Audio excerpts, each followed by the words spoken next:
ओम नमो भगवते वासुदेवाय। ओम नमो भगवते वासुदेवाय। ओम नमो भगवते वासुदेवाय। ओम अज्ञानतिमिरान्धस्य ज्ञानाञ्जनशलाकया चक्षुरुन्मिलितं येन तस्मै श्रीगुरवे नमः। श्रीचैतन्यमनोभीष्टं स्थापितं येन भूतले स्वयं रूपः कदा मह्यं ददाति स्वपदान्तिकम्। वन्देऽहं श्रीगुरोः श्रीयुतापदकमलं श्रीगुरून् वैष्णवांश श्रीरूपं साग्रजातं सहगणरघुनाथान्वितं तं सजीवम् साद्वैतं सावधूतं परिजनसहितं कृष्णचैतन्यदेवं श्रीराधा कृष्णपादान् सहगणललिता श्रीविशाखान्वितां च नमो विष्णुपादाय कृष्णपृष्ठाय भूतले श्रीमते भक्तिवेदान्त स्वामीनिति नामिने। नमस्ते सारस्वती देवे गौरवाणी प्रचारिणे निर्विशेष शून्यवादी पाश्चात्य देश तारिणे। नमो भक्ति विनोदाय सच्चिदानंद नामिने गौर शक्ति स्वरूपाय रूपानुगवराय ते वाञ्छकल्पतरुभ्यश्च कृपा सिन्धुभ्य एव च पतितानां पावनेभ्यो वैष्णवेभ्यो नमो नमः। जय श्री कृष्ण चैतन्य प्रभु नित्यानंद श्री अद्वैत गदाधर श्रीवासादि श्री गौर भक्त वृंद। हरे कृष्ण कृष्ण कृष्ण हरे हरे हरे राम राम राम हरे हरे। गुरवे गौरचंद्राय राधिकाय तदालये कृष्णाय कृष्ण भक्ताय तद्भक्ताय नमो नमः। हरे कृष्ण। सभी गौर प्रिय भक्तों को सादर नमन प्रणाम। महाप्रभु श्री चैतन्य के हम अनुयायी हैं और उनके कृपा आशीर्वाद से जो षड गोस्वामियों को शिक्षा दिए हैं, विशेष करके हम सनातन गोस्वामी पाद के तो महाप्रभु ने जो शिक्षा दिए हैं उसका हम श्रवण कर रहे हैं, चर्चा कर रहे हैं। ये बहुत ही महत्वपूर्ण है संबंध तत्व जिसको हम सुन रहे हैं। इससे हमारी संबंध जब ठीक से स्थापित होती है तो फिर अविधेय और प्रयोजन भी ये भी अच्छी तरह से होता है। तो आने वाले 21 जुलाई इसी महीने के 21 तारीख को जिनके शिक्षाओं को हम पढ़ रहे हैं, श्री सनातन गोस्वामी का तिरोभाव दिवस है, जिसको हम यहाँ ब्रज में विशेष करके हम जहाँ से आप सबको बोल रहे हैं गिरी गोवर्धन धाम में मुड़िया पूर्णिमा नाम से विख्यात है, गुरु पूर्णिमा भी कहते हैं। और इस अवसर पर हजारों नहीं लाखों की संख्या में लोग यहाँ आते हैं। यहाँ एक मेला जैसी होती है। आने वाले देवशयनी एकादशी से लेकर पूर्णिमा तक 5 दिन तक बहुत लोग आते हैं जो यहाँ परिक्रमा करते हैं। और इतने सारे जो दर्शनार्थी आते हैं लाखों की संख्या में, तो उन सब की भोजन की व्यवस्था के लिए हम जगह जगह पे देखते हैं कि स्टॉल्स लगाए रहते हैं। भोजन पानी बहुत बहुत मैंने मेडिकल की सुविधा और क्या क्या जो लोग जितना सेवा कर सकते हैं इस सबको देखते हुए इस्कॉन वृंदावन की तरफ से आप अगर गिरि गोवर्धन धाम आए हैं तो आपको याद होगा कि राधा कुंड, यहाँ से जब परिक्रमा करके हम चलते हैं तो राधा कुंड से पहले एक महाप्रभु श्री चैतन्य का मंदिर है, गौड़ीय बंगाली भक्तों का। तो उस मंदिर के, चैतन्य महाप्रभु के मंदिर के सामने एक जो गांव है, राधा कुंड गांव, उसमें एक हॉस्पिटल और स्कूल है। तो वहाँ टेंट तंबू डाल के 5 दिन तक इस्कॉन वृंदावन के भक्तों की तरफ से भोजन, भंडारा भोजन प्रसाद की व्यवस्था हो रही है। तो हम जब भक्त लोग देखे कि हम भी गिरि गोवर्धन धाम के तलहटी में हैं, तो हमारे चेयरमैन पूज्य श्री श्रीमद भक्ति प्रचार परिव्राजक स्वामी महाराज, ये सब हमने विचार किया। महाराज जी की बहुत इच्छा थी कि क्यों ना हम भी, जितने भी सब गिरि गोवर्धन धाम में परिक्रमा करने आ रहे हैं, उनकी सेवा की जाए, जिसका हमारा एक विभाग है, ब्रज धाम सेवा। उस ब्रज धाम सेवा में हम भक्तों से जो अनुदान लेते हैं, उससे सभी दर्शनार्थी परिक्रमा में जो आते हैं उनके लिए शुद्ध विशुद्ध सात्विक कृष्ण महाप्रसाद का वितरण और पानी पानीय अर्थात छाछ या कोई जलपान की व्यवस्था इत्यादि सब कर रहे हैं। तो ये बहुत अच्छा इनिशिएटिव है। और विशेष करके ये 3-4 गुरु महाराज के स्मरण में हम सब ये सेवा कर रहे हैं। सबसे पहले परम पूज्य गोपाल कृष्ण गोस्वामी महाराज के स्मृति में ये सेवा होने जा रही है, जिसमें हजारों लाखों संख्या में परिक्रमा जो करने वाले उन सबको भोजन की व्यवस्था। और साथ ही साथ परम पूज्य जयपताका स्वामी गुरु महाराज, जिनकी स्वास्थ्य की और तेजी से सुधार के लिए, और साथ साथ परम पूज्य राधा गोविंद दास गोस्वामी गुरु महाराज, उनकी भी स्वास्थ्य की उन्नति के लिए, जिनकी व्यास पूजा परसों 7 तारीख को जगन्नाथ रथ यात्रा के दिन होने जा रही है। इस्कॉन के काफी मंदिरों में ये उत्सव मना रहे हैं। क्योंकि जगन्नाथ रथ यात्रा है, इसलिए उत्सव को ठीक तरह से मनाया नहीं जाता है। और पूज्य महाराज श्री ने भी इतना इसको प्राधान्यता नहीं दिए हैं।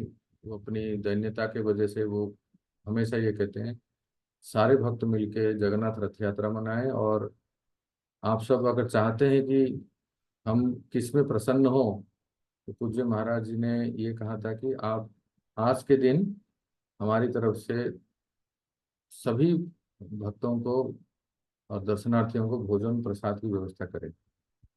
तो वो तो कभी व्यास पूजा में आते नहीं है, मनाते नहीं वो, पर भक्त लोग अनेक अनेक मंदिरों में जहाँ जहाँ उनके शिष्यगण हैं, वो सब फोटो रख के व्यास पूजा मनाते हैं। और उनकी आदेश के अनुसार उस दिन बहुत भोजन प्रसाद जो है वितरित किया जाता है।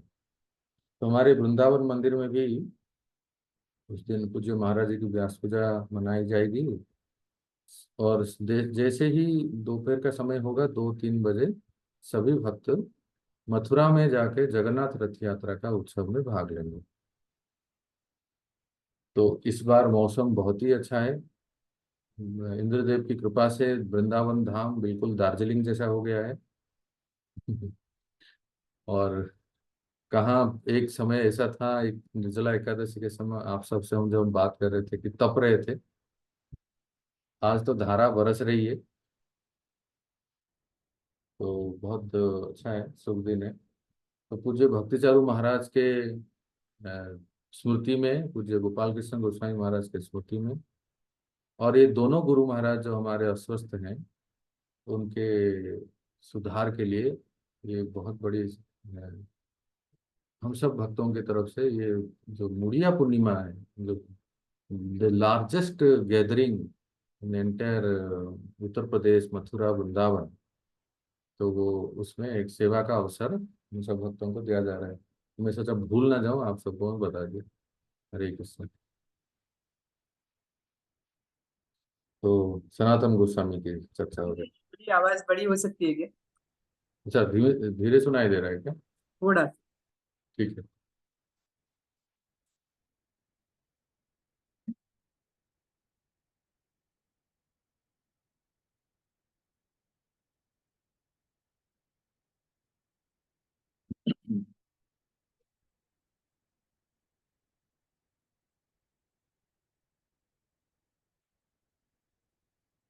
हरे कृष्ण कृष्ण कृष्ण हरे हरे, हरे राम राम राम हरे हरे।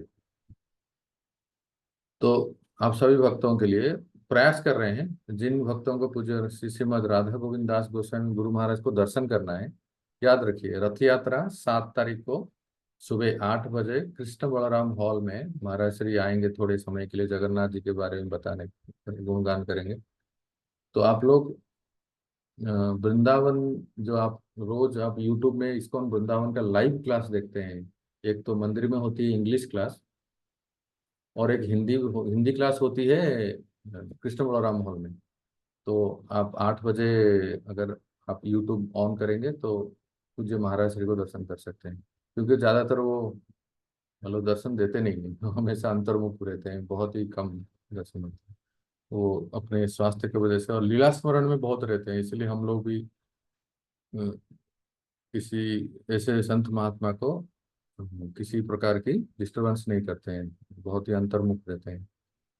तो हम लोग पढ़ रहे हैं, सब लोग ग्रंथ निकालिए, श्री चैतन्य चरितमृत मध्य लीला चैप्टर 20, टेक्स्ट 127।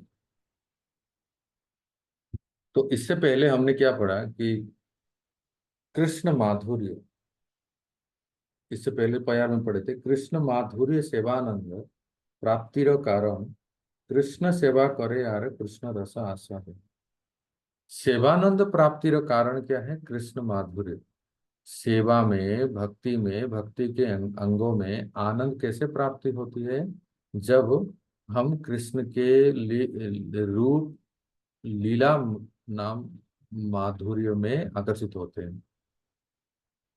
तो जब हम अधिक से अधिक श्रवण करते हैं और उनके गुणों को श्रवण करते हैं, उनके रूप के बारे में श्रवण करते हैं, उनके, विशेष करके आपने सुना होगा जो 2 श्लोक है, जिन 2 श्लोक को सुन के सुखदेव गोस्वामी जैसे ब्रह्मानंद में लीन महात्मा साक्षात व्यास नंदन फिर से लौट आए अपने पिता के पास, ये महान साहित्य जिसका नाम है श्रीमद् भागवत महापुराण को अध्ययन करने के लिए,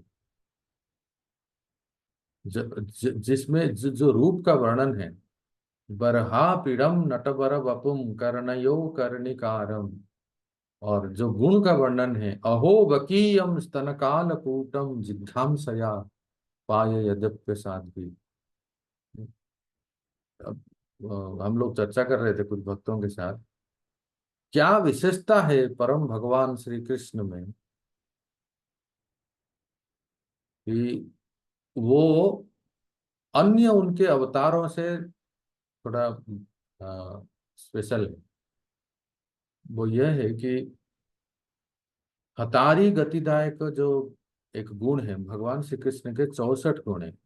भक्ति रसामो सिंधु जब हम पढ़ते हैं, भक्ति शास्त्री के बाद के अध्याय जब हम पढ़ते हैं, तो वहाँ भगवान श्री कृष्ण के 64 गुणों को हम पढ़ते हैं। और आप सबको अवश्य पढ़ना चाहिए, ये एक आप नोट कर लीजिए कि भक्ति रसामो सिंधु का दक्षिण विभाग, सदर्न सेक्शन, दक्षिण और उत्तर विभाग, ये सब भी पढ़ना है। जो मैंने भी संकल्प किया इस बार के कार्तिक रिजोल्यूशन में संपूर्ण भक्ति रसामो सिंधु पढ़ना है, तो जिससे हम और भी जानेंगे केवल क्यों, वाई ओनली 19 चैप्टर, भक्ति शास्त्र जितना पढ़ते हैं उतना ही क्यों। तो जहाँ 64 गुणों का वर्णन है उसमें एक हतारी गतिदायक, अर्थात जिसको श्याम सुंदर वो वध करते हैं, अपेरेंटली जो वध होता है उसको तो अपना धाम देते हैं। एक जनरल प्रिंसिपल, एक जनरल साधारण जो नियम क्या है रुक्मिणी वालों को, भगवान अगर किसी को वध करते हैं तो उसकी क्या गति होती है? विष्णु देव। भगवान सामान्यतः अगर किसी का वध करते हैं तो वो ब्रह्म ज्योति में जाता है, मतलब हाँ, निर्विशेष ब्रह्म, सायुज्य मुक्ति जो कहते हैं ना। सारी जो मुक्ति मिलती है। राइट, सही बात है। भगवान श्री हरि विष्णु या भगवान के कोई भी अवतार, राम नृसिंह बराह इत्यादि जो भी अवतार हैं, जो जब वो किसी दैत्य को वध करते हैं, उनकी गति क्या होती है कि सायुज्य मुक्ति। सायुज्य मुक्ति आप सब जानते हैं कि ब्रह्म में लीन होना, जो कि कोई भी भक्त नहीं चाहते हैं। 5 प्रकार की मुक्ति में से ये नहीं चाहते। पर लघु भागवतामृत में लिखिए, लघु भागवतामृत में रूप गोस्वामी पाद वर्णन करते हैं, परम भगवान श्री कृष्ण श्याम सुंदर अगर किसी को वध करते हैं तो उनकी सायुज्य मुक्ति नहीं होती है, और भी 4 प्रकार के जो मुक्तियां हैं वो भी होती है। और पूतना के केस में तो भगवान ने सारे नियमों के बैरिकेड को तोड़ दिया। ऐसा आवश्यक नहीं कि हम जिसको वध करें वो सायुज्य मुक्ति हो। पूतना के लीला सुखदेव गोस्वामी सुना के यही कहते हैं, जिसने गोपी का वेश धारण किया। हमारे महाराज जी कहते हैं कि पता नहीं लोई बाजार से गोपी ड्रेस ले आई होगी, राक्षसी बन के आई थी। जब वो यशोदा मैया के घर में गोकुल में आई तो गोपी ड्रेस पहन ली। तो केवल गोपी ड्रेस पहन के कोई भक्त का नकल भी करते हैं, या भक्त का भक्ति का एक एक एक अभिनय भी करते हैं। उसने अभिनय ही किया था, वो वास्तव में कोई भक्ति नहीं थी। उसने यशोदा या गोपी का वेश धारण किया छल से, और सेवा भी किया छल से, और कपट हृदय था कि वध करने का। इतना से भी एक गोपी का वेश धारण कर लिया तो भगवान इतना रिझ गए कि उसको अपनी माँ की गति दे दिए, धात्री गति दे दिए। और वास्तव में कोई गोपी ड्रेस पहन के भक्ति कर ले तो क्या देंगे उनको, पता? सही में अगर कोई तिलक लगाए, धोती कुर्ता, और माताएं गोपी वेश में और ईमानदारी से नियम से भक्ति करें उनको, और श्याम सुंदर क्या देंगे जब पूतना को धात्री गति देती है। इस लीला से रिझ के सुखदेव गोस्वामी फिर से भागवत अध्ययन करने के लिए पिता के पास आए हैं। और रूप माधुर्य का कहना ही क्या है।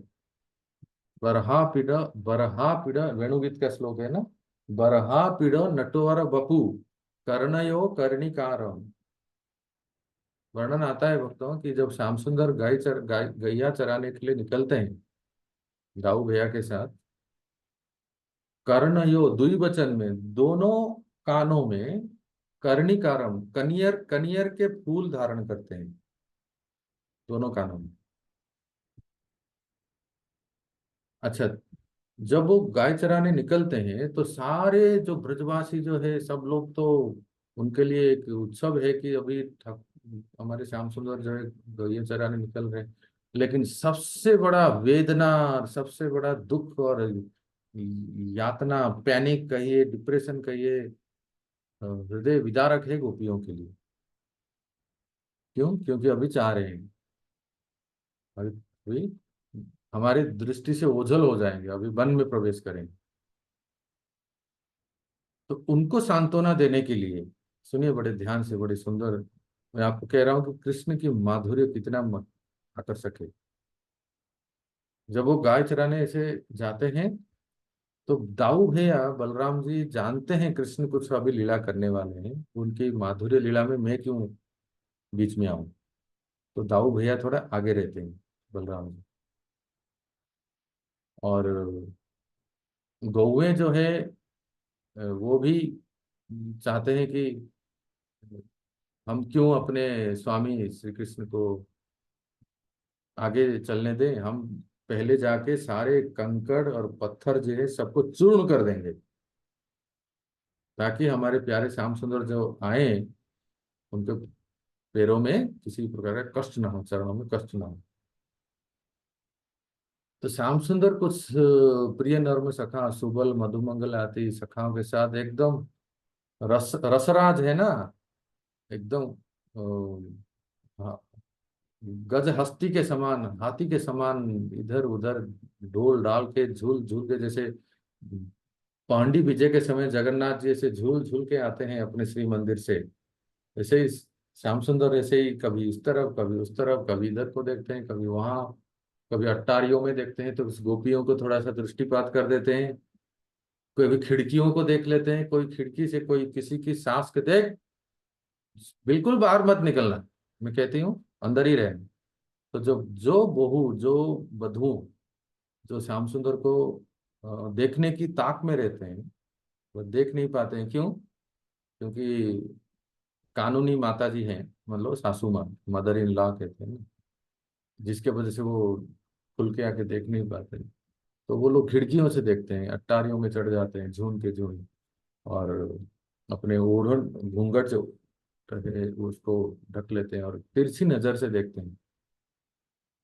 तो ऐसे अपने प्रिय गोप रमणियों को अपना सौंदर्य माधुर्य का अमृत पान कराने के लिए श्याम सुंदर झूल झूल के, रुक रुक के, थोड़ा बाएं थोड़ा दाएं, थोड़ा सा बातचीत करते हुए, कई जानबूझ के कई बार बछड़े जो है चले जाते हैं तो उनको पकड़ते हुए उस गोपी के घर की तरफ चले जाते हैं, जबकि कोई जाने की आवश्यकता नहीं है।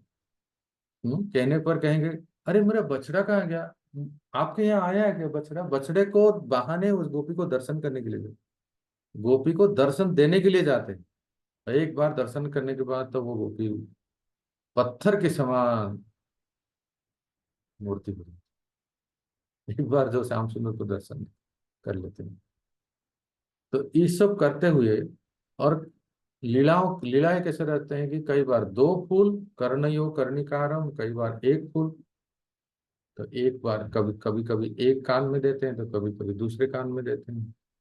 तो इशारों ही इशारों से सब संदेश दे देते हैं। अरे जब इस संसार के लोग ही आंखों में इशारा कर देते हैं तो समझ जाते हैं, आध्यात्मिक जगत में क्यों ना हो, तो मन की बात जान लेते हैं। तो गोपियों को ये संदेश देते हैं, प्यारे गोपियों चिंता मत करो, आज दोपहर को मैं काम्य वन में मिलूंगा, ठीक है? हरे कृष्णा, वेल डन। ये मैं कह रहा हूं, इसे कहना नहीं पड़ता। हाँ, कभी राधा कुंड में, कभी काम्य वन में, पूरे 84 कोस ब्रजमंडल में कहाँ भी ठाकुर जी जाते हैं तो वो संदेश जो है ये केवल वही समझ सकते हैं कि आज कौन से कान में कनियर का फूल है, बाएं तरफ या दाएं तरफ। हरी हरी, बाएं तरफ है तो उनको संदेश हो जाता है आज सूर्य कुंड में मिलन होगा, वहां गाय चराते हुए जाएंगे।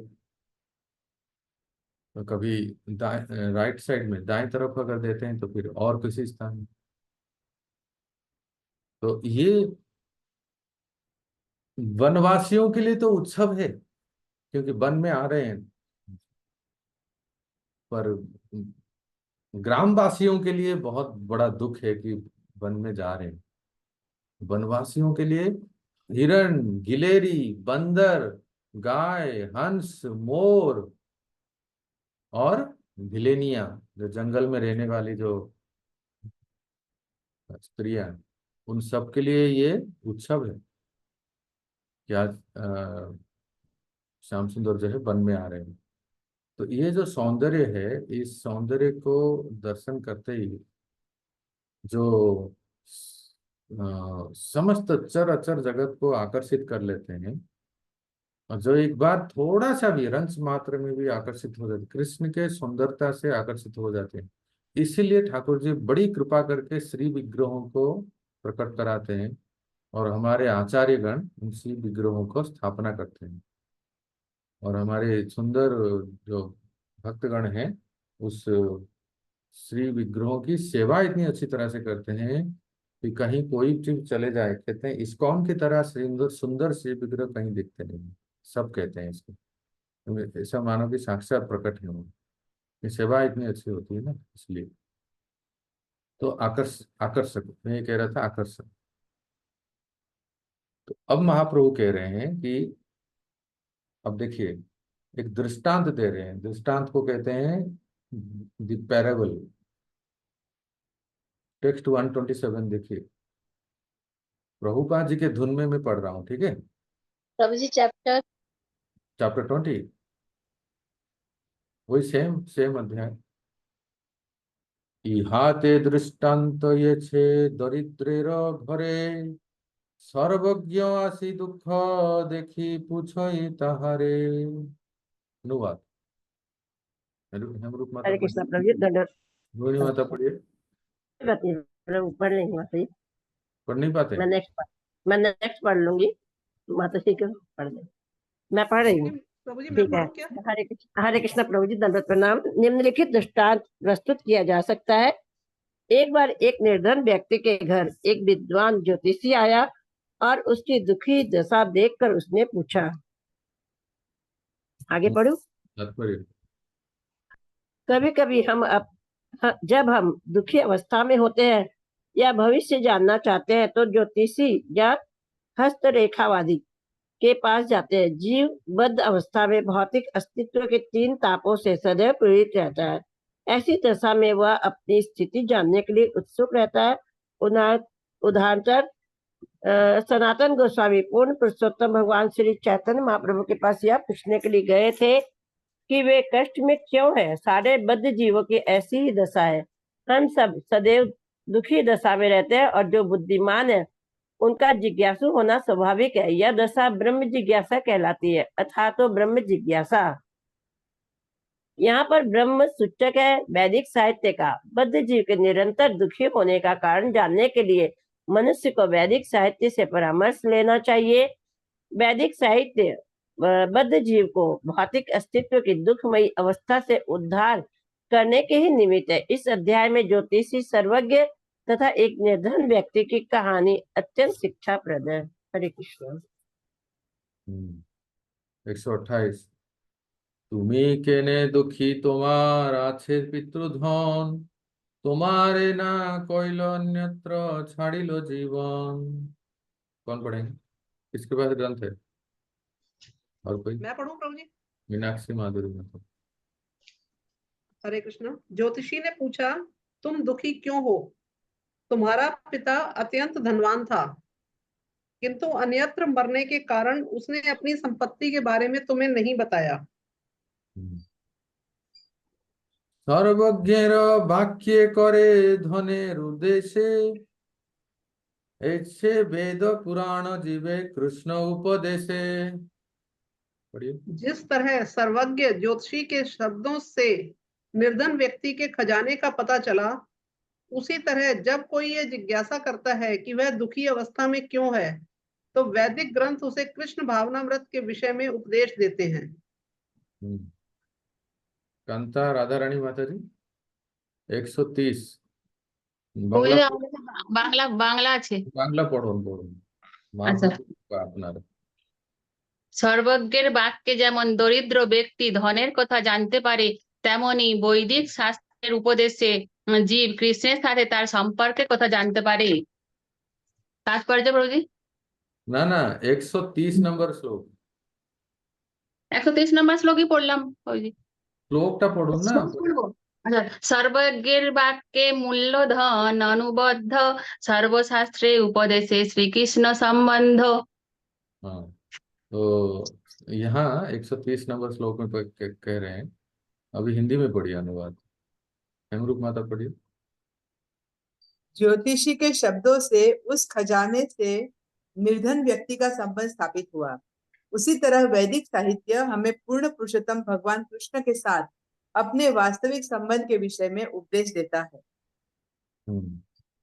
प्रयास करें कि स्वर में गाने के लिए। अभी जैसे मैं प्रभुपाद जी के धुन में गाता हूँ, आप लोग सुनिए एक बार। सर्वज्ञेर वाक्ये मूल धन अनुबंध, सर्वशास्त्रे उपदेशे श्री कृष्ण संबंध। ऐसे गाइए। सरस्वती माता गाइए। ना प्रभु जी प्रणाम। मेरे पास तो ना ग्रंथ है ना कुछ भी नहीं। अच्छा ठीक है ठीक है। रुक्मिणी वल्लभ को गा के सुनाइए। है आपके पास ग्रंथ? वाक्य मूल शास्त्र उपदेश से श्री कृष्ण संबंध। हेमरूप माता गाइए। सर्वज्ञेरवाक्य मूल धनानुबंध सर्वशास्त्रे उपदेशे श्री कृष्ण संबंध।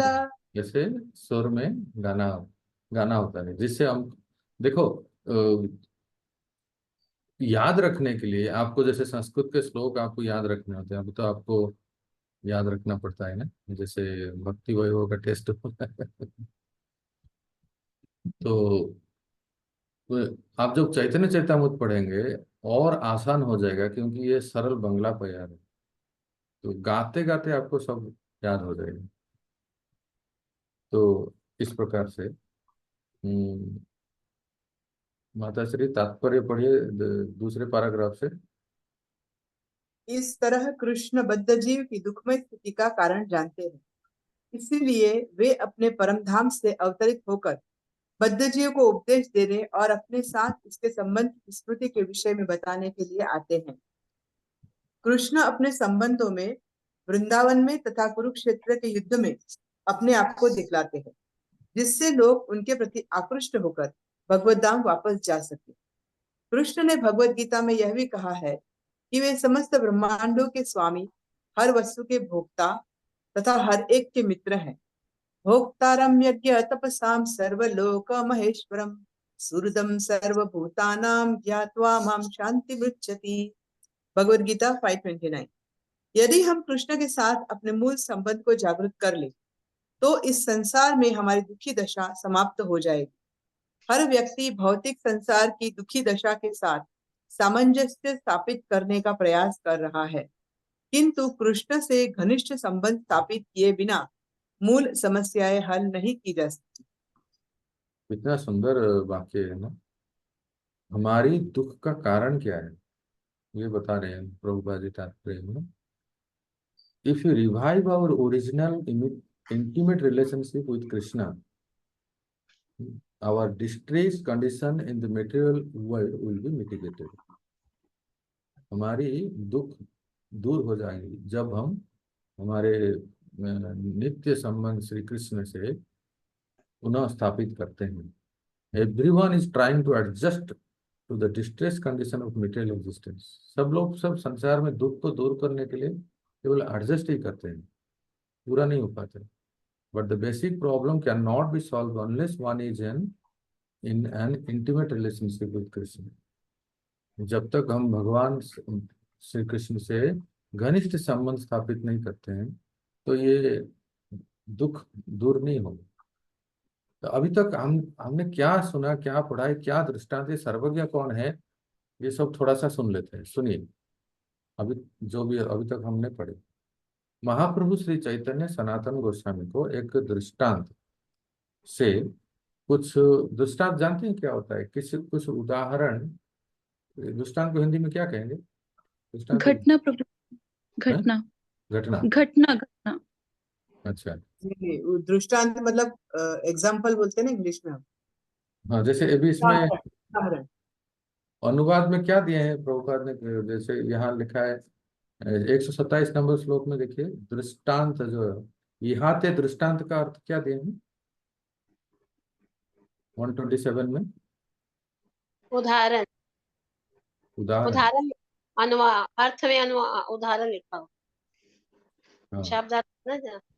ठीक है। तो एक उदाहरण से कुछ तत्वों को दर्शाते हैं, ठीक है ना। तो क्या उदाहरण देखिए, तो क्या सिद्धांत बताते हैं ये आज हम सुन लेंगे। एक निर्धन व्यक्ति था, ठीक है, बेचारा वो दरिद्र से अत्यंत दुखी था, अत्यंत दुख पा रहा था, उसमें धन, उसके पास धन नहीं था। हेमरूप माता आवाज ठीक है ना मेरा? जी प्रभु जी अभी सुन। और एक दिन मिस्टर वंसर है, कविता देवी माता, नंदी मुखी माता जी, कविता माता जी आपका म्यूट कीजिए सभी। एक दिन एक सर्वज्ञ व्यक्ति, सर्वज्ञ मतलब कोई ऐसे विद्वान, कोई ज्योतिषी, ऐसे ही उनके घर आया और उसकी सारी परिस्थितियों से अवगत होकर उससे बोला कि अरे भाई तुम दुख क्यों हो, क्यों तुम्हें क्यों तुम दुखी क्यों हो? अच्छा तुम जानते हो कि तुम्हारे घर के मिट्टी के नीचे तुम्हारे पिता ने बहुत सा धन रखा है और तुम्हें ये पता नहीं। तुम उसे बाहर निकालो और उसी से तुम्हारी दुख दरिद्रता सारा सब दूर हो जाएगी और दुख भी मिट जाएगी। तो ये जो सर्वज्ञ जो ज्योतिषी है उन्होंने उस व्यक्ति को बताया। तो ये जो सर्वज्ञ है, ये जो ज्योतिषी है, वो कौन है? इसको आप ध्यान दीजिए, नोट कीजिए। ये है वेद शास्त्र, ठीक है। एक से वेद पुराण। दुखी मनुष्य को जैसे सर्वज्ञ ने उपदेश दिया, संसार ताप दग्ध जीव को भी उसी प्रकार वेद शास्त्र से हमें ये ज्ञान प्राप्त होता है, उपदेश देते हैं। तो दुखी मनुष्य को सर्वज्ञ ने क्या उपदेश दिया कि तुम्हारे दुख दूर हो जाएगी। तुम्हारे दुख का कारण है कि तुम्हें वो धन का पता नहीं है। तो हम सब संसार में जो वास्तव में जो जिससे हमें सुख प्राप्ति होगी, शांति प्राप्ति होगी, जिसको प्राप्त करके सुख शांति में रहेंगे, उसका पता नहीं। और हम उसको छोड़ के पूरे संसार में सब जगह हम प्रयास कर रहे हैं कहाँ से सुख, आत्यंतिक सुख और आनंद मिलेगा। और वास्तव में आत्यंतिक सुख और आनंद जो है वो कहाँ से हमारे प्राप्त जब होगा? मन में ये नहीं रहता होगा ना कि करानी होगी असली। सुमन जी बंद कीजिए। हाँ क्या रोहिणी माता? किसी का अनम्यूट था, उनको बोल रही हूँ। क्या क्या समझा नहीं? अनम्यूट था किसी का, तो उनको बोल रही हूँ म्यूट कर ले, हाँ आवाज हाँ आ वो रहा है। तो नहीं हाँ मैंने कह दिया। मैं ही कह रहा था कि जो आत्यंतिक सुख और आनंद प्राप्त करने के प्रयास कर रहे हैं सर्वत्र संसार में, व्यक्ति से, परिस्थिति से, वस्तुओं से, और हमें वो मिलता नहीं है। और वास्तव में वो धन कहाँ है और वो क्या है, कहाँ छुपा हुआ है, इसको एक वाक्य में कहा। वैसे तो हम आज सुनेंगे, पर एक वाक्य में कहेंगे, पायोजी मैनो प्रेम रतन धन पाए। इतना याद रख लीजिए। और वो प्राप्त हो जाएगा ना, इस संसार के किसी प्रकार की कोई भी कामना नहीं रहेगी और सब प्रकार के दुख दरिद्रता सब दूर हो जाएगी। तो इसी को महाप्रभु कह रहे हैं। तो धन को कैसे, कहाँ रखा है, कौन से दिशा में रखा हुआ है, आगे बढ़ते हैं ना। कोई पढ़ेंगे बंगला प्यार पढ़ेंगे? 131 नंबर श्लोक पढ़िए तो। रोहिणी माता आप तो जी महाप्रभु के देश से हो। ऐसा कुछ नहीं प्रभु जी, मेरे को प्रयास प्रभु करते जी कौन वन सी बुक, ये कौन सा वो चल रहा है वॉल्यूम? 31 ना। चैतन्य चरितमृत, हाँ कौन सा? चैतन्य चरितमृत लीला, मध्य लीला, मध्य चैप्टर लीला। 20, हाँ अध्याय 20 है और श्लोक संख्या 131। 31। Thank you. प्रभु जी प्रयास करती हूँ, अब कैसा तो निकलेगा ये नहीं पता, पर प्रयास करें। बापेर धन अच्छे ज्ञाने धन नहीं पाए, तबे सर्वज्ञ कहे तारे प्राप्ति उपाय। अनुवाद। वह निर्धन व्यक्ति अपने पिता के धन के प्रति आश्वस्त होकर भी उसे केवल ऐसे ज्ञान के बल पर प्राप्त नहीं कर सकता। इसीलिए ज्योतिषी को वह साधन बताना पड़ा जिससे वह उस खजाने को वास्तव में पा सके। तो इसका मतलब हमें पता चल गया कि अरे सही में क्या हमारे पिताजी ने हमारे लिए धन रखा है और हम यहाँ भिखमंगे की तरह दरिद्रता से जूझ रहे हैं और दुखी हो रहे हैं। केवल पता होने से नहीं होगा, उसको प्रयास करना पड़ेगा। देखिए हमें पता हो गया कि हाँ, अगर हमें ये ये गुप्त धन मिल जाए तो हम सुखी हो जाएंगे। क्या गुप्त धन? प्रेम रतन धन। पर ये पता होने से नहीं होगा, फिर उसको प्राप्त करने की प्रयास करना चाहिए। तो अभी वो कैसे प्रयास करते हैं देखिए। और कोई पढ़े 132? প্রভুজি আমি পড়বো।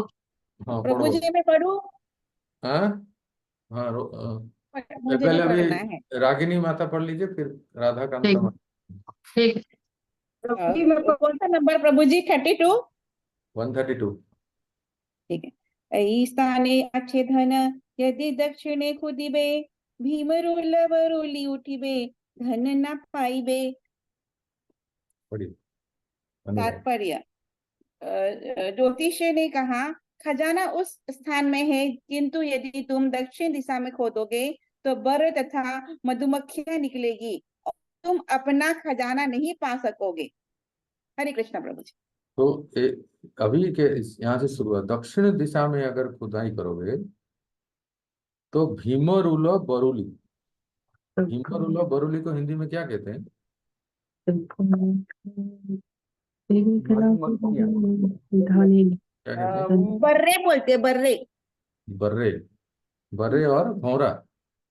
क्या लिखा है? मधुमक्खियां। मधुमक्खियां। मधुमक्खी। क्या कहते मधुमक्खियां। हैं रुक्मिणी वालों को हिंदी में क्या कहते हैं? मधुमक्खी इधर एक बोलते हैं। लिखा है। मधुमक्खी का जब झुंड होता है तो उसको बर्र बोलते हैं। बर्र और मधुमक्खी, सही बताया प्रभु जी। अच्छा छत्ता बोलते हैं ना, छत्ता, मधुमक्खी का छत्ता। रुको रुको, मैं एक देखता हूँ।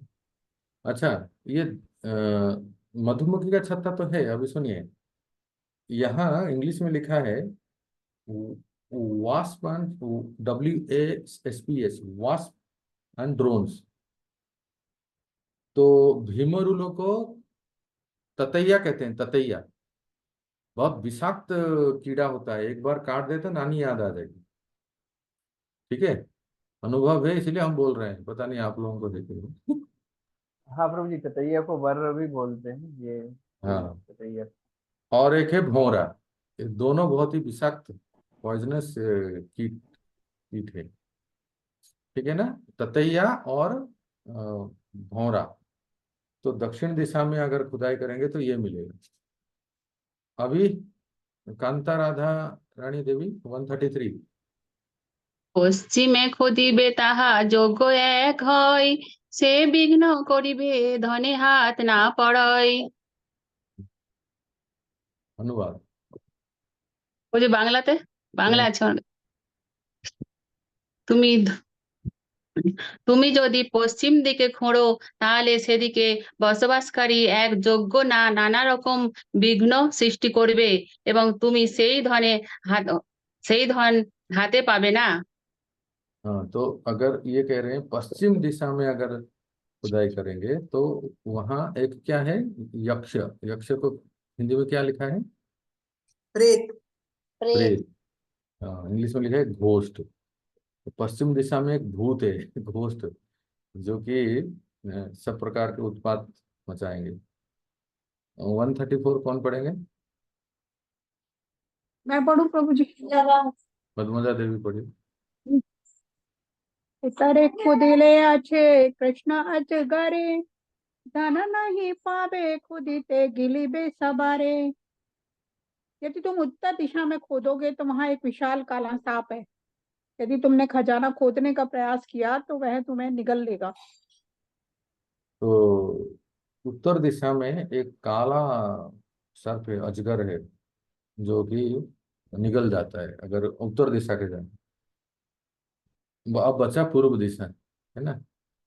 आपको अब ये कौन पढ़ेगा? प्रभु जी मैं पढ़ूं? प्रभु जी मैं पढ़ूं?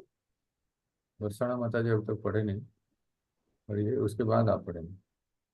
पूरब दिके ताते माटी अल्प खुदिते, धनेर झारी पड़िबे तोमार हाथेते। किंतु यदि तुम पूरब की ओर थोड़ी सी भी मिट्टी खोदोगे तो तुरंत ही खजाने का पात्र तुम्हारे हाथों में आ जाएगा।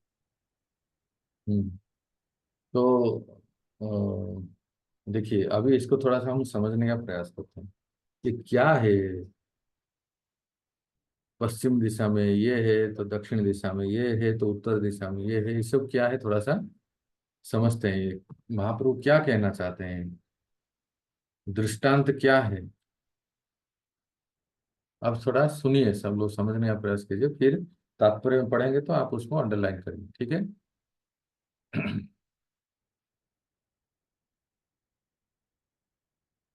वर्णन है कि ये जो उदाहरण दिया गया, सुनिए ध्यान से सुनिए, कि दक्षिण पश्चिम और उत्तर दिशा को छोड़कर अगर पूर्व दिशा में खोदेंगे तो धन प्राप्त होगा। तो सबसे पहले जो कहा गया दक्षिण दिशा में अगर खोदेंगे तो वहां क्या मिलेगा, हमने पढ़ा कि भीमोरुलो बरुली, यही था ना प्रभु जी यही था। हाँ प्रभु। भीमोरुलो बरुली, वो क्या है, ततैया और भोरा। हाँ ततैया और भौरा, ये जो है बहुत विषाक्त पॉइजनस कीट है जो काट देते हैं। वो क्या है, देखिए कर्म कांड। दक्षिण की ओर खोदने से जैसे ततैया और भौरे आदि निकलेंगे, उसी प्रकार कर्म मार्ग का साधन करने से, हाँ, ये कर्म कांड है, मैं समझाता हूँ आपको क्या है वो। कोई अगर कर्म मार्ग को फॉलो करते हैं तो उसको तुलना किया गया है ततैया और भौरे से। अब इसको अ, समझने का प्रयास करेंगे, सुनिए। ये ततैया और भौरे, जैसे मैंने कहा कि इसको अगर एक्सपीरियंस है काटने का हमको तो बहुत है, मैं कई बार ऐसे झटका लगा है ना, तो वो जान निकल जाती है एकदम। सारे जो आपके अष्टसात्विक विकार है ना, रोमांच कंप सुतरंग भाज, ये सब होने लगता है जब काटते हैं तो ये जो ततैया और भौरे का काटना है, इसको इसको आप लिखिए असूया। असूया,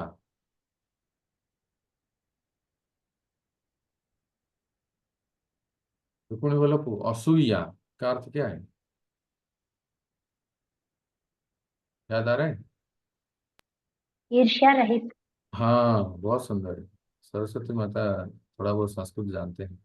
ईर्षा रहित, आपने गीता में पढ़े होंगे, भगवान अर्जुन को कहते हैं, हे अर्जुन मैं तुम्हें एक दिव्य ज्ञान इसलिए दे रहा हूँ, अनसूयवे, आप, 9.1 में है। हाँ, आप असूया, आप ईर्षा रहित हो। तो जो ततैया और भौरे जो हैं ये काटते क्यों हैं, काटने का अर्थ है ईर्षा करना, किसी के प्रति ईर्षा करना, किसकी प्रगति को सहन ना करना, इसको कहते हैं असूया।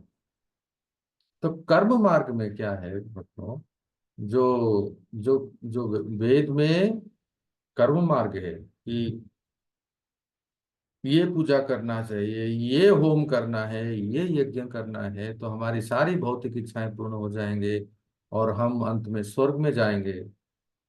और तो स्वर्ग में समस्या क्या है, स्वर्ग में सुख तो मिलेगा, पर उसके साथ साथ स्वर्ग में ईर्ष्या बहुत है। जो जो देवता का शरीर प्राप्त करते हैं तो वहां जो सुख सुविधा भोगते हैं स्वर्ग में जाके, अन्य देवताएं जो होते हैं ना, वो उनसे ईर्ष्या करते हैं कि ये भी आगे हमारे इस सुख में भाग लेने के लिए। ये ये सर्वत्र विदित है, सर्वत्र वर्णन है कि स्वर्ग के सुख को भगवान गीता में तुच्छ कहे हैं, और भी कुछ कहे हैं, क्या कहे हैं, क्षीणे पुण्य मर्त्य लोको विसंति भी कहे हैं, और क्या कहे हैं,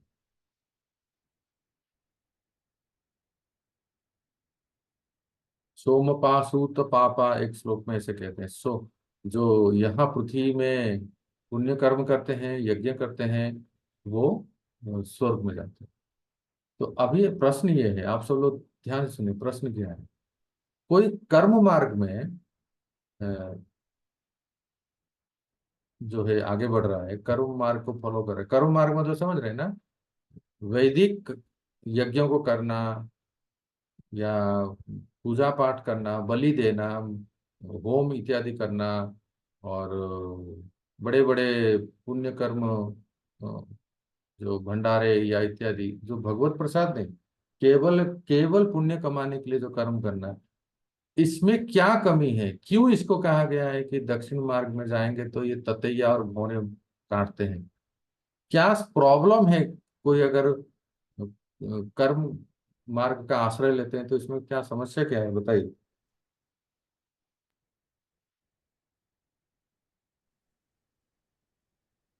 প্রভুজি পুণ্য কর্ম হোক আর পাপ কর্ম হোক, এই এখানেই আমরা ফেঁসে থাকবো, हम्म।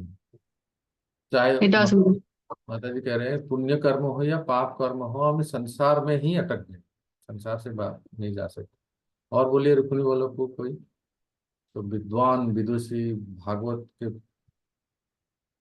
अध्याय तब अध्ययन जी अभी आप बता रहे ना कि ततैया जैसा काटने वाला है, हाँ तो मतलब जैसे ततैया का काटने से इतना इतना तड़प जाता है, वैसे हमारी भौतिक इच्छाएं वो इतना यज्ञ करने पर वो फिर और बढ़ जाती है, और बढ़ जाती है, वो तृष्णा बढ़ जाती है, मतलब कम नहीं होती है, बढ़ जाती है। ये तो बहुत सुंदर बोले सरस्वती माता। देखो, वो जो जो इच्छाएं हैं, इच्छाओं की तो कमी नहीं है ना। हमने सोचा कि इस पुण्य कर्म करने से ये हमें प्राप्त हो जाएगा, पर इससे अंत नहीं होगा, और कामनाएं बढ़ेंगे, और सोचेंगे कि बस इस संसार में सुख भोगेंगे, फिर स्वर्ग में जाएंगे तो वहां का भी सुख भोगेंगे। तो ये जो भौतिक की लालसाएं बढ़ती जाती है। और क्या कमी है कर्म मार्ग में? प्रभु जी, हाँ जी। इसमें भोक्तापन की भावना, स्वयं के भोगने के लिए, हम्म, दास की भावना नहीं है कि हम कृष्णा के दास हैं, वो स्वामी है, मालिक है। तो अपने आप को भोगने के लिए हम ये सब कर रहे हैं कि हम किसी तरह सुख प्राप्त कर पाए। जी। इसमें दूसरों की सेवा भावना नहीं है। हाँ, भोक्तापन की भावना है। सही बात है कि कई लोग जो बड़े बड़े यज्ञ अनुष्ठान इत्यादि करते हैं, बड़े दान पुण्य करते हैं, अपने आप को बहुत मानते हैं। अरे, ये पूरा आश्रम हमारे वजह से चल रहा है, पता है कि नहीं आप? हरी हरी, ऐसे कहते हैं कि नहीं? कुछ लोगों का मन में भावना ऐसा है कि पूरा मंदिर हमारे वजह से चल रहा है, हम लोग दान पुण्य कर रहे हैं इसलिए। तो ये भोक्तापन की भावना है, बहुत अच्छी बात है, इतना अच्छा। इसलिए मैं कह रहा था भक्ति भाव के स्टूडेंट ऐसे होने चाहिए। और आगे बोलिए, क्या कर्म प्रभु मार्ग में क्या कमी है? तो याद कीजिए, सोचिए, ऐसे बहुत प्रभु सारे जी गलत आपको शास्त्रों में मिले। हरे कृष्ण प्रभु जी, कर्म मार्ग में भक्ति मार्ग की कमी होती है, और हमें कृष्ण प्रेम नहीं मिलता, और हमारे हृदय की शुद्धि नहीं होती। हाँ, ये तो बिल्कुल है कि इसमें कृष्ण भक्ति का तो कोई नामो निशान भी नहीं है। और इसमें चित्त की शुद्धि नहीं होती है। वो वो, वो जो वांटिंग, जो चाहिए, चाह चाह जो है वो बनी रहती है। हाँ हरे कृष्णा प्रभु जी। हाँ, ये जगन्नाथ कृपा देवी। कर्मकांड करके जब हम स्वर्ग चले जाते हैं तो स्वर्ग में एक समय तक, जब तक हमारा पुण्य है उस समय तक हम वहां रहेंगे। उसके बाद हमें फिर यहीं आके फिर यही मृत्यु लोक में और फिर वही दुख और कष्ट सब सहने पड़ेंगे, फिर से जन्म लेना पड़ेगा, वो 84 के चक्र में फिर से पड़ना पड़ेगा। बिल्कुल, यही तो है जो गीता में कहते हैं कि क्षीणे पुण्य मर्त्य लोको विशन्ति। बस सही है। जी प्रभु जी। और और प्रभु जी, जो देवता लोग इतने मतलब पुण्य कर्म करके देवता बन गए, फिर भी उनके अंदर अगर इच्छा नहीं गई, तो ऐसा कर्म करने से क्या फायदा है, क्या उसका रिजल्ट है? हाँ, जो इतने ऊंचे ओहदे पर भी जाते हैं। देव शरीर प्राप्त करने पर भी अ, भोग की इच्छा रहे, भोग की इच्छा और पद पदवी को प्राप्त करने की इच्छा, ये रहते हैं, तो फिर इससे शुद्धि नहीं होती है। और आदि गोपी देवी माता। जी हरे कृष्ण प्रभु जी। प्रभु जी, जैसे आपने एक बार बताया था कि इंद्र को भी जब भोग की इच्छा हुई थी तो वो स्वर्ग छोड़कर भी भोग में लिप्त हो गए थे। हम्म, तो यदि मनुष्य इन भोगों में फंसे रहता है, या जैसे हम बद्ध जीव इस लोक में, इस भोग में फंसे रहते हैं, तो हमें भी मुक्ति प्राप्ति होना मुश्किल है। जी, ये भोग की वासना बनी रहती है ना। जी। और थोड़ा सा मैं एक हिंट। अच्छा, सरस्वती माता बोलिए। प्रभु जी उसमें ना सबसे बड़ी भगवत गीता में भगवान बोल रहे हैं ना, आ ब्रह्म भुवना लोका पुनरावर्तिन अर्जुन मामुपेत्य तो कौन्तेय पुनर्जन्म न विद्यते। तो यही बात है कि कर्म कांड करके ये तो बहुत ज्यादा कष्टकारक है, क्योंकि उसी पुनरावृत्ति में जो जन्म मृत्यु जरा व्याधि, जन्म मृत्यु जरा व्याधि, जो सबसे भयंकर कष्ट है, उन कष्टों को हम अपने हाथों से ही बो रहे हैं। बहुत सुंदर। अच्छा, आप लोगों में से कोई एक बात नहीं बताए जो मैं अभी आपको हिंट दे रहा हूँ। हरे तो कोई बोलो को प्रयास करेंगे क्या? बोलिए। What is the fault in fruitive work? मेरी आवाज अभी सब क्लियर हो गया? बोलिए, रुकने बोलो। हाँ प्रभु जी, इसका सबसे बड़ा दुख का कारण ये है कि हमारे दुख का मेन कारण ही है भौतिक बंधन, और अन्य में बहुत ज्यादा इच्छा है। तो जितने ज्यादा हम कर्मकांड में फंसते हैं, तो कर्मकांड किया ही जाता है भौतिक इच्छाओं को यदि पूर्ति के लिए, और जितनी ज्यादा भौतिक इच्छाओं की पूर्ति की जाती है, उतनी ज्यादा उनकी कामना बढ़ जाती है। और जितनी ज्यादा कामनाएं बढ़ेंगी, जितनी ज्यादा भौतिक इच्छाओं की कामना होगी, उतना ज्यादा पेनफुल होगा, उतने ज्यादा वो पेन में रहेगा, दर्द रहेगा। तो इसलिए वो सतैया और ये बोला गया है, क्योंकि वो काटते हैं तो बहुत दर्द होता है। ऐसे जब कामनाएं होती है वो पूरी नहीं होती हैं, पूरी हो भी जाए, क्योंकि वो सर्च कर रहा है भौतिक जगत में, तो भौतिक जगत में तो सुख है नहीं, चूसे हुए गन्ने को दोबारा चूसने जैसा है। तो उसका केवल होठ छिलता है, होठ और जीभ छिलते हैं, तो वो कंडीशन उसकी होती है, इसलिए तृतीय बुरा बोला गया। बहुत अच्छा, बहुत सुंदर। अभी अभी ये कर्म बोलिए। हेमरूप माता बोलेंगे, ठीक है। कर्मकांड हाथी के स्नान के समान। जैसे वो जो उदाहरण जैसे दिया था कि बांस का पेड़ जो होता है, हम्म तो पत्तियां तो जल जाती है लेकिन मूल नहीं जाता। हाँ, बिल्कुल सही। अच्छा, रिस्क क्या है? कोई अगर कर्म कर्म मार्ग में है, कर्म कांड का पालन करते हैं, बड़े बड़े यज्ञ होम करना, दान पुण्य करना है इसमें, तो इसमें ठीक है, स्वर्ग जाएंगे या जो भी उच्च लोगों को प्राप्त होंगे। पर इसमें एक रिस्क है। जरा याद कीजिए, कृष्णा बुक की एक लीला है। किसी ने कोई दान दिया था। दान एक कर्म कांड है ना। अब याद है किसको? राजन ऋग। राजा नृप, हाँ। बताइए तो, वर्षाना माता। प्रभु जी वो रोज गोएं दान करते थे, जो बड़ी अलंकृत होती थी सारे रत्नों से।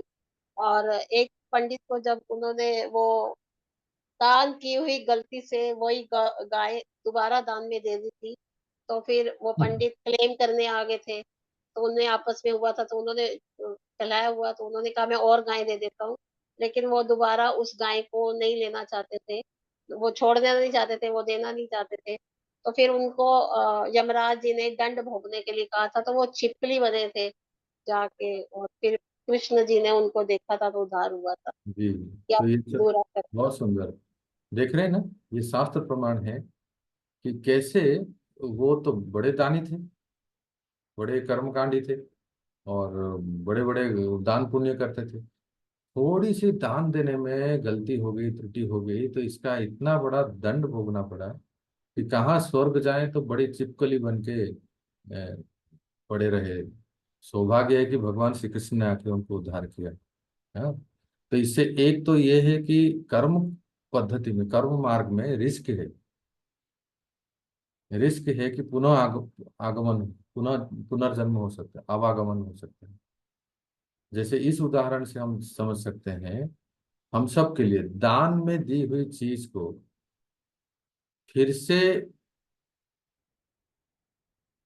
विक्रय करना, वो वो बहुत ही गलत है। फिर से बोलूं आपको, एक उदाहरण से समझता हूँ। हमारे आश्रम में परम पूज्य गोपाल कृष्ण गोस्वामी महाराज के एक शिष्य, सन्यासी शिष्य है, जो वृंदावन मंदिर के को प्रेसिडेंट है, राधा गोलोकानंद महाराज। उन्होंने एक गाड़ी दान दी। हमने बहुत पहले कहा था, महाराज अगर एक दिल्ली फरीदाबाद मंदिर में या कोई मंदिर में अगर एक्स्ट्रा गाड़ी हो तो थोड़ा दीजिए, यहाँ आश्रम में थोड़ा सेवा में आवश्यक है। तो महाराज ने एक गाड़ी दिया था फरीदाबाद से। ठीक है। अब एकदम एक एग्जाम्पल से आपको पूरा समझ में आए। देखो डोनेशन लेने देने समय कैसे सावधान रहना चाहिए। तो अ, वो गाड़ी थी, वो बोलेरो था, पिकअप वैन जिसको कहते हैं। हमने उसको मंदिर की सेवा में यूज किया, तरह तरह की सेवा में। पर वो जब दिए थे ना, समहाउ वो गाड़ी सबसे पुराना और एकदम जिसको कहते हैं कि गुड फॉर नथिंग ऐसी गाड़ी थी। तो HR हरियाणा का नंबर था, हम लोग यूपी में उसको यूज कर रहे थे। तो बाद में जब हमारे chairman his wholeness परिव्राजक Swami Maharaj आए, तो देखा इतनी पुरानी गाड़ी को आप तो दान में लाए हो, और उस पर जितना मेंटेनेंस लगा है ना, उसमें एक नई गाड़ी आ जाएगी। आप लोग समझ रहे हैं ना? ऐसे हम बताएं। तो फिर किसी भक्त ने सुझाव दिया, महाराज ऐसा करते हैं, इसको बेच देते हैं। सब लोग सुन रहे हैं ना? इस पुरानी गाड़ी को हम बेच देते हैं। लेकिन तुरंत हमारे महाराज ने टोका हमें कि नहीं, दान में दी चीज को कभी बेचना नहीं चाहिए। इससे हमारे ऊपर कर्म लगता है। जिसने दान दिया है, अच्छा होगा कि उसी को ही दे दे। अब वो जैसे जो भी करें उसको, चाहे वो किसी को दे या ना दे, या उसको कबाड़े में डालें, जो भी है।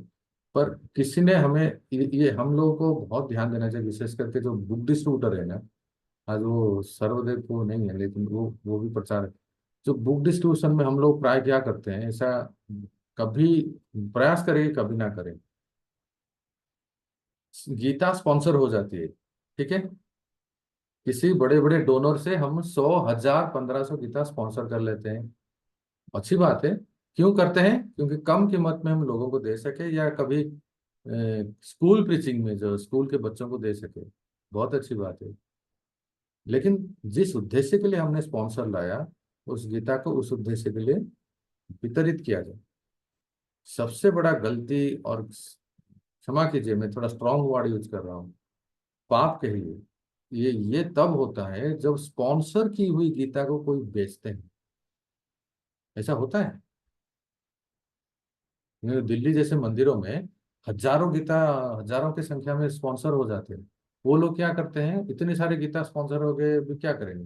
तो बड़े छोटे छोटे जो सेंटर हैं, छोटे छोटे जो नामहट केंद्र हैं, इन सबको कम कीमत में दे देते हैं, 50-100 रुपए में। और अच्छा वो तो दे दो, और ये लोग इसके ऊपर और सरप्लस मुनाफा करके बेचते हैं, ताकि 2 पैसा आ जाए, हमारा मंदिर चले। ये कभी नहीं करना चाहिए।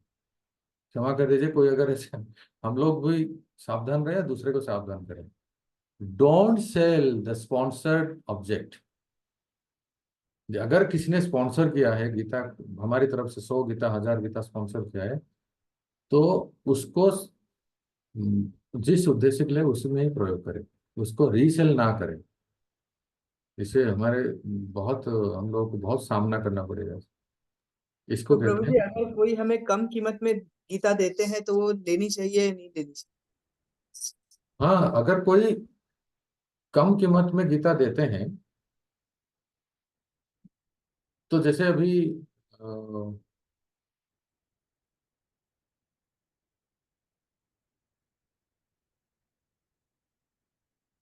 मान लीजिए, मैं ऐसे उदाहरण दे रहा हूँ। गीता का दाम है 100 रुपये, और हमने 50 रुपया स्पॉन्सर लाया, तो गीता का दाम हो गया 50 रुपये। और उस गीता को 50 रुपये में ही हमने किसी को दे दिया। तो अभी क्या करते हैं कि हम बड़े बड़े मंदिरों से गीता ले लेते हैं कम कीमत में, और जिस कीमत में लिए, 50 रुपये में लिए, तो उस कीमत में हम बांट दें। ये ठीक है। पर समस्या कहाँ होती है हेमरूप माता, आप ही बताओ। कम कीमत में लेना और ज्यादा में बेचना, ये गलत है। हाँ, 50 रुपये में लिए, और हम उसके ऊपर और 50 प्रॉफिट डाल के, और 100 रुपये में दे देते हैं। अगर फ्री में आपको मिला है ना माता श्री, अगर हमें गीता फ्री में मिला है, सबके लिए बहुत कह रहा हूँ, तो फ्री में ही दीजिए।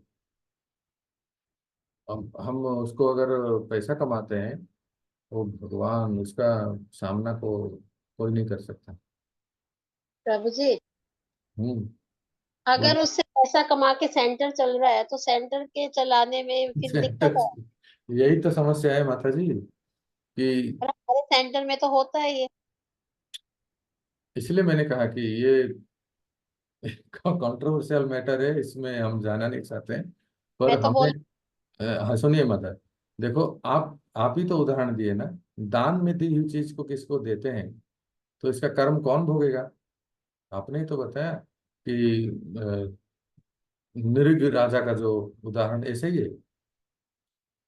तो इसलिए सावधान रहें कि अगर स्पॉन्सर्ड गीता मिलता है तो उसको वितरित कर दीजिए। हमारे यहाँ भी बहुत सारे, हमारे दिल्ली के ऋषि कुमार को है ना, उन्होंने गीता दिए हैं कि गोवर्धन परिक्रमा में बांटने के लिए, और हम लोग जाके बांटेंगे, सबसे 10-50 कमा लेंगे। तो ये तो जिन्होंने दिया उनको तो पता नहीं चलेगा, हम सोचेंगे कि मंदिर चलेगा या आश्रम चलेगा, ऐसे ये गलत है। तो प्रभु जी, क्या मुझे अपने मेंटर को ये बोलना चाहिए? क्या मेरा हक बनता है बोलने का? आप मत बोलिए, वो सुनेंगे या नहीं सुनेंगे, पर हम इसमें भागीदारी नहीं होंगे, हम सावधान रहेंगे। मेरी तो कोई भागीदारी नहीं है, वो तो दूर दूर तक नहीं है उसमें, तो हमारी इन्वॉल्वमेंट तो अगर बोल के ही ऐसा लेते हैं कि हम आपसे जो गीता ले रहे हैं उसको हम इतने मूल्य पे डिस्ट्रीब्यूट करते हैं, तो उसमें क्या, उसमें तो हम क्लियर है ना, क्योंकि मैं तो जनरली लेता हूँ, मैं भगवत गीता लेता हूँ, मतलब कि स्पॉन्सर करवाता हूँ, स्पॉन्सर करवाने के बाद स्टूडेंट्स को 50% डिस्काउंट, 60% डिस्काउंट, यानी कि 100 रुपीज में डिस्ट्रीब्यूट कॉलेजेज में करते हैं, ताकि ज़्यादा से ज़्यादा स्टूडेंट्स तक पहुँच सके। तो बताता भी मैं तो 50% 60% लेता हूँ ताकि इंटरेस्टेड स्टूडेंट लोग, इसलिए मतलब लें और लेके कहीं फेंक दें, पढ़े नहीं, ऐसा नहीं। इंटरेस्ट जो थोड़ा रुचिवान है वो कम से कम थोड़ा अपना एफर्ट लगा के तो इस तरीके से करते हैं। सबसे सबसे बड़ा हाइट तब हो जाता है जब अ, किसी का स्टैंप लगा हुआ है। कई नहीं बार नहीं, ये भी होता स्टैम्प है वगैरह कुछ होता नहीं। है ना, कई बार हमारे वो दानकर्ता का नाम लिखा हुआ है कि इसके तरफ से ये गीता प्रायोजक है, तो ये लोग स्टिकर को हटा देते हैं, सब मिटा देते हैं और रीसेल कर देते हैं। हरी हरी, तो कभी अगर उस दानकर्ता के हाथ में आया गीता, है, तो उसको कैसा लगेगा बताओ, कितना बद्दुआएं देंगे। तो ये तो मेरा हरे वचन रहता कृष्णा प्रभु है, जी। बोल के ही लेता हूँ कि हम इस तरीके से देने वाले हैं। और कॉलेज में फोटो वगैरह, हाँ गली और ये इस हाँ, तरीके से। जगन्नाथ कृपा देवी। प्रभु जी, जनरल मंदिरों में तो साधारण तौर पर ये होता ही है, तो इसमें दोष किस पर लगता है? मंदिर पर लगता है या जो व्यक्ति, जैसे किसी ने ली गीता ले ली, मंदिर में कोई इंचार्ज है वो ये सब काम कर रहा है, गीता का पूरा डिस्ट्रीब्यूशन वो देख रहा है, अगर वो ऐसा करता है तो उसको लगता है या मंदिर पर आता है दोष? इससे किस पर प्रभाव पड़ेगा? मंदिर की उन्नति या मंदिर के विकास, या उस पर आएगा, या उस व्यक्ति का पर्सनली होगा, या चलो ये थोड़ा सा व्यवहारिक बातें हम कर लेते हैं। अब मैं सोच रहा था इसको पूरा ही कर लो। अच्छा चलिए, अभी ये जो 4 दिशा बताए गए ना, दक्षिण पश्चिम तो पश्चिम दिशा में चलिए। पश्चिम दिशा में हमने क्या देखा, एक यक्षत है और जो कि भूत है ना। ये भूत क्या है लिखिए। पश्चिम दिशा में, पश्चिम में खोदने से जैसे एक यक्ष निकलेगा, उसी प्रकार ये जो यक्ष है ये ज्ञान मार्ग है। लिख रहे हैं ना सब? जैसे आपने लिखा कि दक्षिण दिशा जो है कर्म मार्ग का है, ततैया ततैया और भौरा है, जैसे कर्म मार्ग है, उसी प्रकार पश्चिम में जो यक्ष है, जो भूत है, वो ज्ञान है। भूत द्वारा आविष्ट व्यक्ति, क्यों क्यों भूत के साथ तुलना किया गया सुनिए। जैसे किसको भूत लग जाता है तो अपना स्वरूप को भूल जाता है। सबसे पहले तो जिसको भूत लगता है तो वो ये नहीं जानता है कि मैं पुरुष हूँ, मैं स्त्री हूँ, मैं पुत्र हूँ, मैं पुत्री हूँ, मैं कुछ हूँ, ये सब कुछ भूल जाता है क्योंकि उसको भूत लग जाता है। इसी तरह जो ज्ञान मार्ग में है और जिनका लक्ष्य है कि बस निराकार निर्विशेष ब्रह्म में लीन होना, अर्थात निर्विशेष ब्रह्म को प्राप्त होना, ब्रह्म में लीन होना अर्थात अपने स्वरूप को भूल जाना। जैसे भूत लगने से अपने व्यक्ति अपने स्वरूप को भूल जाता है, वैसे ज्ञान मार्गी निर्विशेष ब्रह्म को प्राप्त करने की इच्छा से जब वो अभ्यास करते हैं तो अपने स्वरूप को भूल जाते हैं कि स्वरूप क्या है। जीवर स्वरूप कृष्ण नित्य दास, ये दास स्वरूप को बोलते हैं, और वो ब्रह्म में लीन होके खुद ही ब्रह्म बन जाते, अपने स्वरूप को भूल जाते हैं। इसलिए महाप्रभु ने मना किया है कि ऐसे निर्विशेष ज्ञानियों के मत को या उनके पंथ को स्वीकार नहीं करना। उत्तर दिशा की ओर, अब चलिए उत्तर दिशा की चलते। उत्तर की ओर खोदने से क्या समस्या है, तो उन्होंने कहा उत्तरे खुदिले आछे कृष्ण अजगरे, ये अजगर सांप है। ये अजगर सांप क्या क्या है लिखिए, ये है योग मार्ग। अष्ट सिद्धि, अणिमा लघिमा इत्यादि अष्ट सिद्धि जो है योग मार्ग।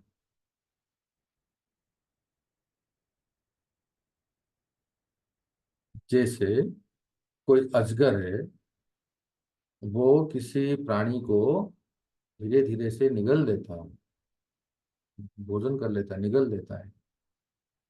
उसी प्रकार से जो इस सिद्धियों के पीछे भागता है, जो सिद्धियों को प्राप्त करने की इच्छा करता है, तो बस अणिमा लघिमा प्राप्ति काम वसयिता इत्यादि अष्ट सिद्धि में प्राप्त हो जाओ, तो वो व्यक्ति भी फिर वो कृष्ण सेवा नहीं कर पाएगा।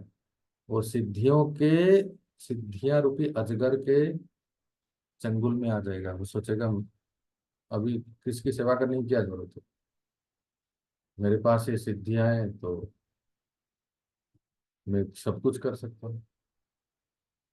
ये सिद्धियां जो है ये अजगर के साथ तुलना करेगा।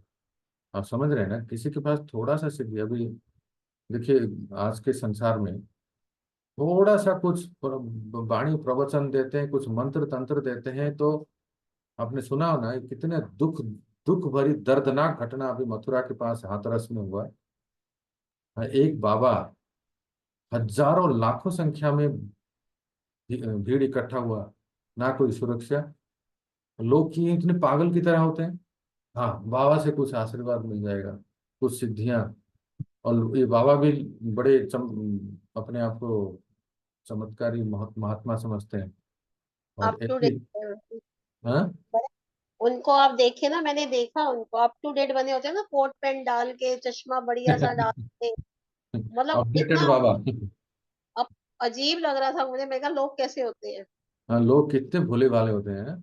कितने सारे लोग, इतना बड़ा हादसा हो गया कि सैकड़ों, 100 कितना 125 लोग मारे गए, कुचल गए, स्टैम्पेड हो गए। तो ये सिद्धियों के जो ये अजगर के समान है, लोगों को इससे प्रसिद्धि जो मिल जाती है ना, सोचते हैं कि बस अब नारायण बन गए हम। अब बचा पूर्व दिशा, लिखिए पूर्व की ओर खोदने से, अल्प खुदिते लिखे महाप्रभु, थोड़ी सी खुदाई करने से धन प्राप्त हो जाता, थोड़ा सा खुदाई करने से धन प्राप्त हो जाता है। तो वो क्या धन है, प्रेम भक्ति। भक्ति मार्ग का साधन करने से कृष्ण प्रेम प्राप्ति होती है। तो भक्ति के अतिरिक्त और किसी भी साधन द्वारा श्री कृष्ण की सेवा या प्रेम प्राप्ति नहीं होती है। इसलिए महाप्रभु ने कहा कि पूर्व दिशा में खुदाई करो तो आपके पिताजी ने जो धन रखा है वो प्राप्त है। अर्थात हम जीवों के लिए संदेश ये है कि हम अगर केवल दृढ़ता से भक्ति मार्ग को भी पालन करते हैं, भक्ति मार्ग का अभ्यास करते हैं, जो नवदा भक्ति है, उसी से ही हमारा स्वरूप भी प्राप्त होगा, और हमारे जो ईश्वर हैं, हमारा जिनसे संबंध, नित्य संबंध है, उसको भी प्राप्त करेंगे, अर्थात कृष्ण भक्ति को प्राप्त करेंगे। तो यही विराम देते हैं भक्तों।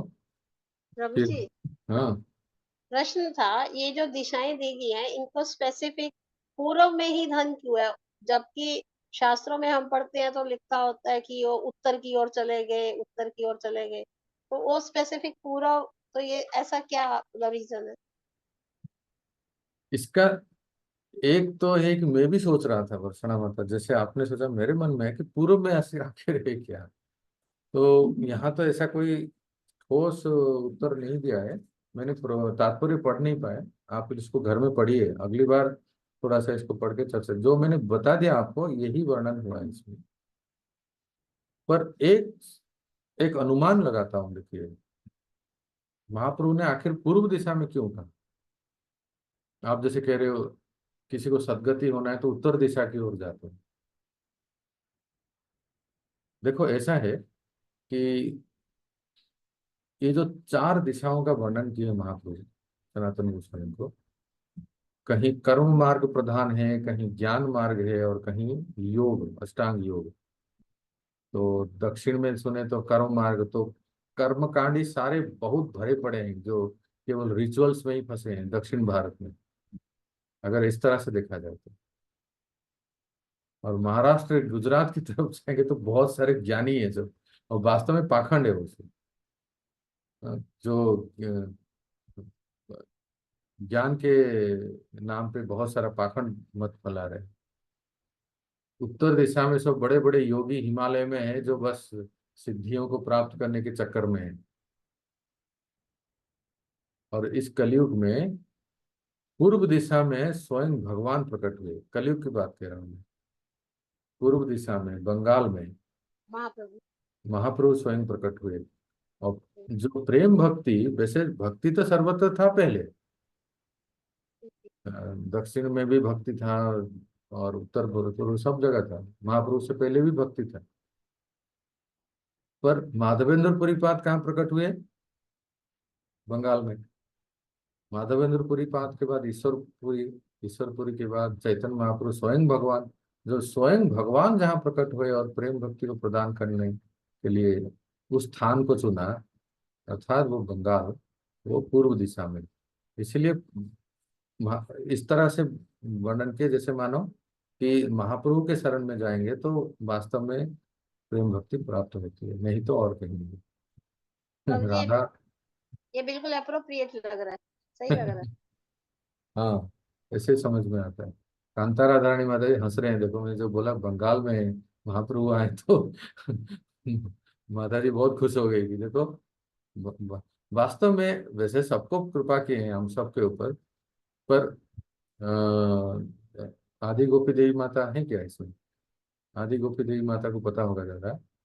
परम पूज्य नवयोगेंद्र स्वामी महाराज, गुरु महाराज, तो कई बार बोलते हैं अपनी कथाओं में कि महाप्रभु ने दो को बहुत कृपा की है, उड़िया और गौड़िया, और दोनों पूर्व में गौड़ देश में प्रकट हुए, है ना, और उड़ीसा में वास किए जगन्नाथपुरी में। तो वास्तव में ये उस प्रांत के जो हैं वो लोग बचपन से ही महाप्रभु को जानते हैं, बचपन से ही हरे कृष्ण महामंत्र को जानते हैं, बचपन से ही संकीर्तन भक्ति इत्यादि सबको जानते हैं। इसलिए बड़ी विशेष कृपा है इन लोगों के ऊपर। बाकी तो प्रभुपाद की कृपा से महाप्रभु की कृपा सर्वत्र प्रचारित है। हरे कृष्णा। ठीक है, तो यही विराम देते हैं। तो और आप जन्माष्टमी की जो श्रृंखला शुरू हो रही है कृष्ण लीला, जिसमें ब्रज वृंदावन कृष्ण लौटे तो उस समय क्या स्थिति थी, उसको बहुत सुंदर विस्तृत वर्णन हम सुनेंगे। तो आप सब लोग कोर्स ज्वाइन कर लीजिए ताकि अगस्त महीने से वो सोम मंगलवार को एक एक घंटा केवल लीला कथा में डूब जाएंगे। वहां कोई सिद्धांत तत्व नहीं, तत्व सिद्धांत इसमें चलेगा, तो वहां तो केवल लीला कथा में आप पूरे मग्न हो जाएंगे। और यही हमारी हम सबकी लक्ष्य है, तत्व और लीलाओं का समन्वय हो। हरे कृष्ण। हरे कृष्ण मुझे दंडवत प्रणाम। हरे कृष्ण प्रभु जी, सुबह होगा या शाम को? शाम को, शाम को मतलब रात्रि को 8 से 9, 1 घंटा। प्रभु जी 2 दिन होगी, जी मंडे प्रभु जी, टाइम अच्छा है। जी जी जी, आप लोग सब डिनर जल्दी कर लीजिए, मतलब रसोई जल्दी कर लीजिए, कुकिंग, ताकि 1 घंटा बढ़िया से कथा सुनेंगे और फिर आराम करेंगे। हरे कृष्ण, श्रील प्रभुपाद की जय।